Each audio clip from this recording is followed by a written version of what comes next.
माननीय संदीप घुगे पोलीस अधीक्षक सांगली यांनी संजयनगर पोलीस ठाणे हद्दीतील कुख्यात सागर धनाजी लोखंडे टोळीला सांगली व कोल्हापूर जिल्ह्यातून तब्बल 2 वर्षांसाठी हद्दपार केला।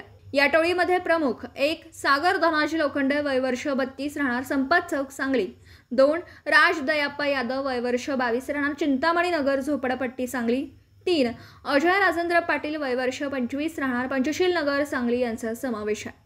सन 2020 ते 2024 दरम्यान या टोळीवर इच्छापूर्वक दुखापत, जबरी चोरी, घरफोडी, मनाई आदेशाचं उल्लंघन, बेकायदेशीर शस्त्रसाठा बाळगणं, सार्वजनिक मालमत्तेचं नुकसान आदी गंभीर स्वरूपाचे गुन्हे दाखल होते।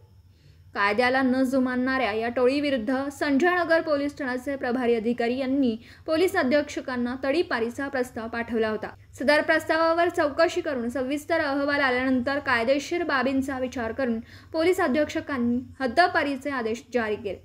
गणेशोत्सव आगामी सण व स्थानिक स्वराज्य संस्थांच्या निवडणुकांच्या पार्श्वभूमीवर गुन्हेगारी टोळ्यांवर कठोर कारवाई करण्याची भूमिका पोलीस प्रशासनाने स्पष्ट केली आहे।